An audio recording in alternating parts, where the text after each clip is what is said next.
रामकृष्ण हरी मंडळी, आज आपण तुकाराम महाराजांचा अभंग क्रमांक 115 हा पाहणार आहोत.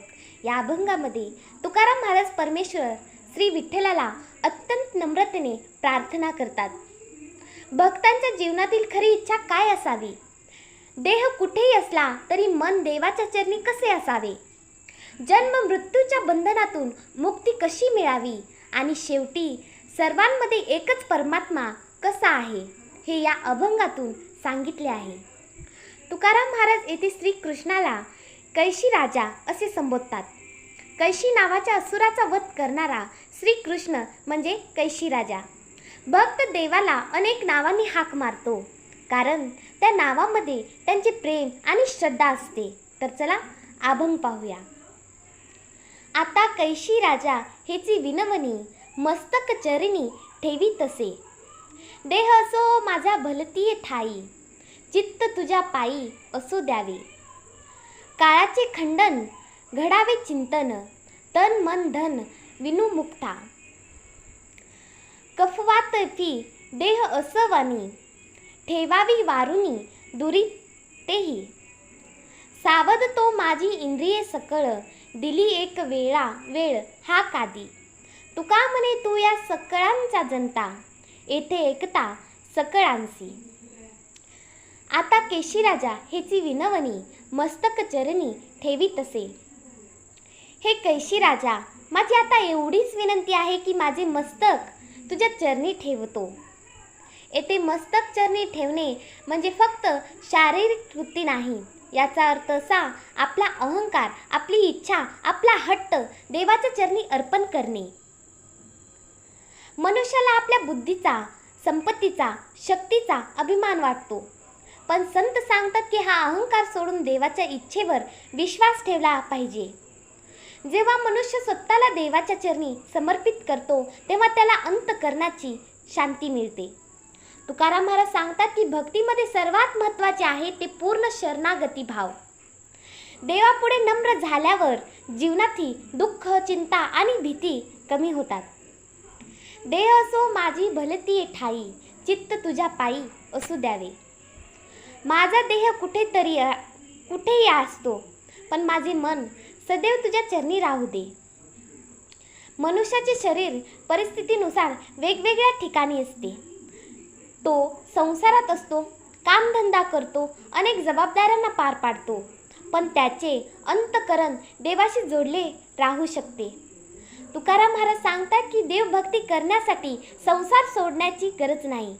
मनात देवाचे स्मरण असतील तर प्रत्येक काम भक्तीत बनते. देह संसारात असला तरी चित्त देवाच्या चरणी असावे, कारण खरी भक्ती ही बाह्य स्वरूपात नसून तर मनाच्या भावनेत असते. काळाचे खंडन घडावे चिंतन, तन मन धन विनू मुक्ता.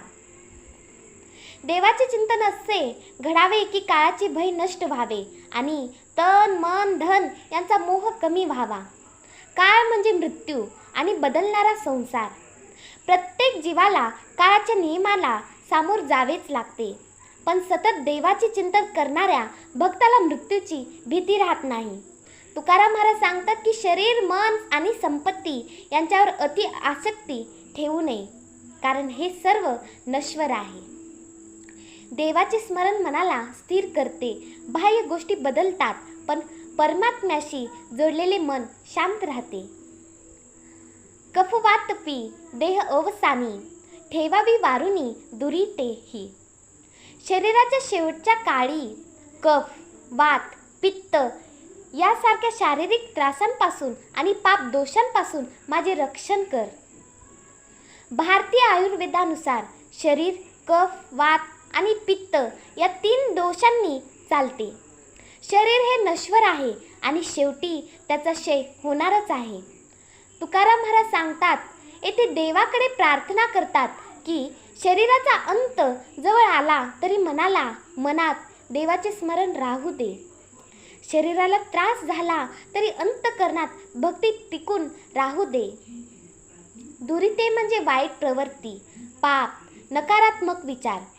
संतांची इच्छा आहे की शेवटच्या क्षणीही मन शुद्ध आणि देवमय असावे. सावध तो माझी इंद्रिये सकळ, दिली एक वेळ हा कादी.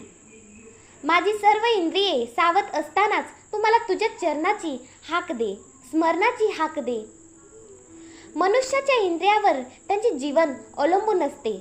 डोळे, कान, मन, बुद्धी यांचा उपयोग झाला तर जीवन भक्तिमय बनते.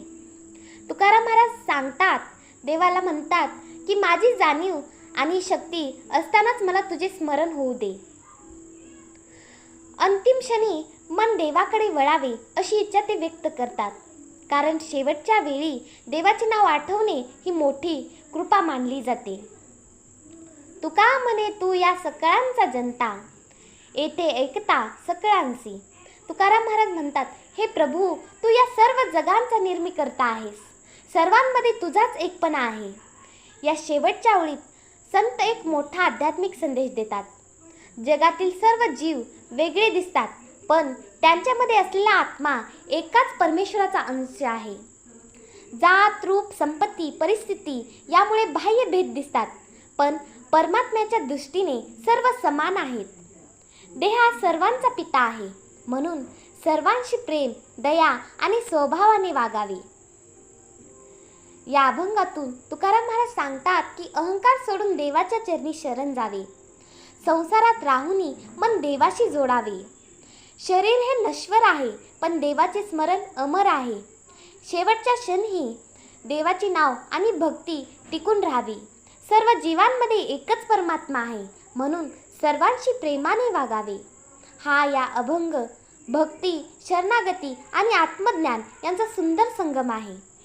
तुकाराम महाराजांनी ही प्रार्थना प्रत्येक भक्तांच्या अंतःकरणातील खरी इच्छा व्यक्त करते. देह कुठेही असो, पण चित्त सदैव विठ्ठलाच्या चरणी असावे. रामकृष्ण हरी.